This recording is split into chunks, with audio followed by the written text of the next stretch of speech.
Welcome back to Knights and Ghost Beaters, and if you're new to the channel, I am Old Head Gaming, and of course, Microsoft Xbox has been having a little bit of trouble launching an actual Series XS title that has been exclusive and from their own studios and done well since the launch of the system. And Microsoft has not been like Sony. Sony has been consistent with their single-party releases. Horizon's done well. God of War has done well. There's a lot of hype surrounding Spider-Man 2 dropping this October. And we have this situation now where Halo Infinite did very poorly. They're finally, almost a year and a half later, starting to turn it around. The last season has been graded much better than everything previously before. Redfall has been a bit of a disaster for them. You can see a video right here on the latest update on that. But as much as you want Xbox to be competition, the best thing they've been doing right now has just been buying studios, and even that ABK court case is still ongoing, where every country other than England has accepted it, and the US is kind of up in the air.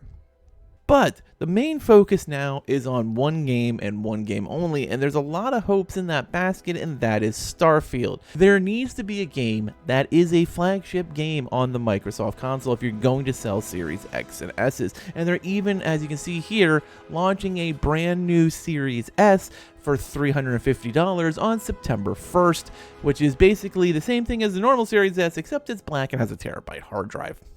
Starfield, though, has all those hopes pinned upon it. There's a big campaign, new headset, new controller. It's really the marketing ploy behind the Black Series S, because the fact we all know Bethesda's new monster is going to be a pretty big game. They're worried at Microsoft Xbox that the little tiny hard drive you get with your Series S is just not going to be enough. There is so much about this game I think we need to talk about. Not just the hopes that needs to be included in this game, because let's be honest, Bethesda needs to knock it out of the park. Like, they need a Skyrim, Elder Scrolls level success out of this. We already had the first hurdle when they decided not to talk about the frames per second at the showcase, and they kind of did it the next day, and Todd said, yeah, the game's gonna be locked at 30 frames per second. Now, that's not necessarily a bad thing, and we've seen a lot of people come out and explain why a game of this magnitude wouldn't need to be locked at 30, but you know, your average gamer is just not going to understand those nuances. They're just going to be like, oh, 60 frames, 120 frames per second. What's wrong with this game? Why does Microsoft Bethesda keep failing? And this is something that has haunted other games. I mean, Redfall took the hit for that as well, that it's only 30 frames per second. And even after the update, my frames have been all over the place on PC. But Starfield needs to succeed in multiple facets. It needs to be a great exploration game, it needs to be a great single-player game, and it needs to hit on all those planets. This is a game that has a goal that I've never seen, other than maybe No Man's Sky. And we all know how No Man's Sky started its first year before it finally turned it around itself. And that is a curse that has been plaguing a lot of video games. Most of them are releasing broken. And Starfield's been pushed back quite a bit. Like, this was another full pushback since the game was supposed to be out last November. Now, the game will drop September 6th, and with it, a huge amount of pressure will be on Microsoft. Yes, of course, it's going to be free on Game Pass Day 1 on both PC and Series XS. It is not available on previous generation. So if you're looking to play Starfield, you need a new-gen system, and that's kind of understandable. I mean, we're already talking about a game that is probably going to be somewhere in the 100 gigs range and be pretty taxing even at 30 frames per second. There's so much going into this game. Let's take a look at just a quick snippet from the showcase on just creating your ship.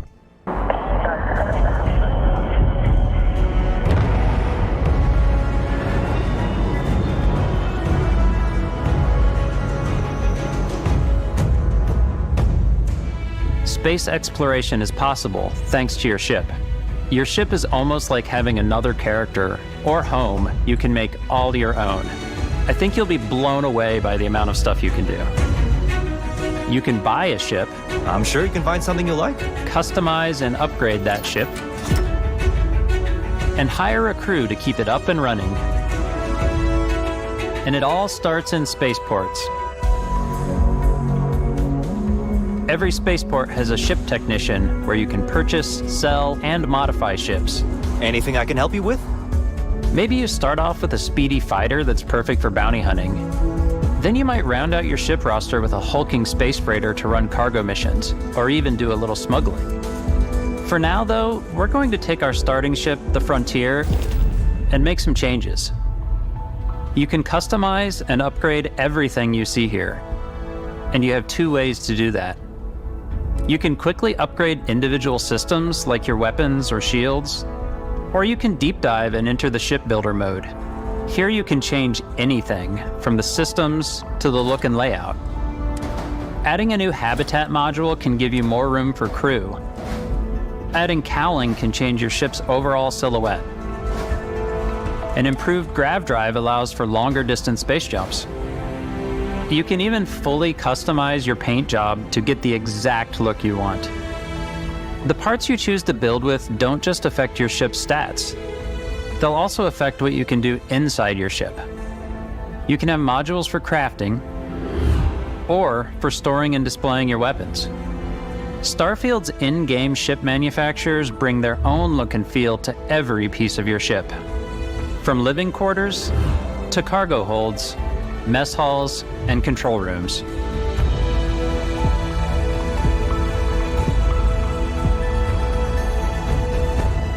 Our modified Frontier is a practical ship, but with a little creativity, your ship can look like almost anything you want. It's a bit odd, but one of my favorite ways of customizing ships is I make them look like animals. The HMS Platypus, as I called it, where it had a giant tail to it. And we've done spiders, we've done mechs. Now, one of the things that I really like about this game is it looks like it's going to give you almost boundless freedom, and that is something I haven't had in a real open world game in a long time. Sure, we play open world games all the time, but they're kind of open world with a plot. Like, this is open world with, like, open universe. Like, you can go to 1,000 planets per Todd, and some will be lifeless, and some will be full of life, and some of them you'll be farming for different things, and you can kind of play this any way you want. They give you a lot of different options to play. You can be a good guy, you can be a bad guy, you can be a space pirate, you can be just someone who goes out and farms. Like, there is so much for everyone, and a game that has this much potential should bring in a pretty wide player base. And I want to see what this game has to offer, and I know that a lot of people do. This needs, though, to be the Xbox game that moves the needle. And I felt like Redfall, which was a game I was very, very, very excited, has been on the top of my want list for probably about 2 years now, did not live up to the hype. And unfortunately, that puts even more pressure on those at Bethesda, because let's be honest, Redfall was a Bethesda game, even though it was made by Arcane Studios. It's a ZeniMax game. You know, it's the same company owned by Microsoft, and when you talk about that, you just basically refer to it now as Microsoft Bethesda. And we got this situation now where you can't miss anymore. Fable needs to be good. Hellblade needs to be good. Microsoft is standing at a precipice right now where soon you might not need to own an Xbox. Yes, Game Pass is by far and away much, much better than PlayStation Plus is. And day one for games has always been a selling point of Game Pass. But if the games aren't good, it doesn't matter.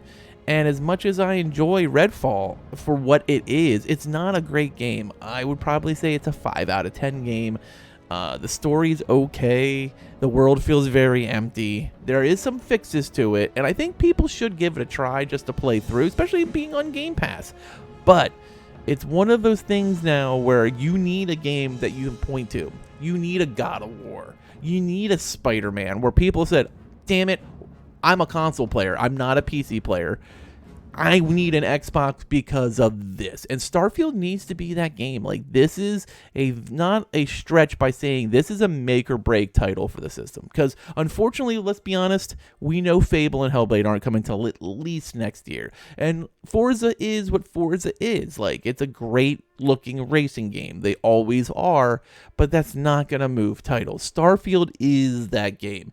Starfield is the reason Microsoft bought Bethesda. They need a title like this. They need this to be a game that people are playing for years and still haven't fully scratched the surface. I know I sound like a Microsoft fanboy. I do cover a lot of Microsoft stuff. I actually play on everything. Last night we did a stream and I literally played on my Xbox, my PlayStation, my PC for different games because I don't really care. I'm not leaning one way or another. I think great games can exist on both systems, and I think that's kind of important. Yes, Microsoft will never have anything truly exclusive because they always put all their games on the PC platforms, whether it be Steam, Epic, or Windows. So you all don't have to necessarily own Xbox Series X or S to actually play Microsoft games. This is not like when Spider-Man 2 drops on October 20th and can be played only on the PlayStation 5. And that is one thing that Microsoft has missed on, is a mover, a unit seller. And Sony has done very well at that. And they've done very well at that for years with very, very productive studios, and that is where we are now. We at a point where if you don't hit with this, the question is, do we trust any big Microsoft game coming? And is there any reason to own a Microsoft system? Because you can just buy a really good PC if you want to try out Microsoft games. This is the point we're at. I love the idea of Starfield. I've been a Bethesda fan for decades, even prior to them being bought by Microsoft.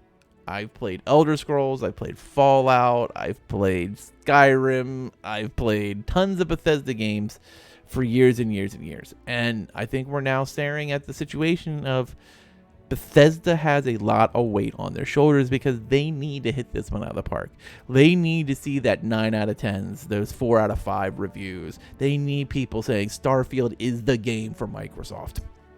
And if it is anything less than that, it's going to be a major failure. And I think this is the year where we know, is Microsoft's money being spent wisely? If they spent billions upon billions to get Bethesda, Ninja Theory, and trying to get ABK, and every other studio they've purchased along the way, it's time to show the dividends of owning those studios. And if they don't, PlayStation might be the console to own if they can't hit this out of the park. Now, if Starfield is a major success critically amongst fans and is a game that can be played for years and sets up a brand new franchise, then we have a conversation on what the war looks like between the two consoles. And I'm not a proponent of console wars. I just mean for a reason to purchase.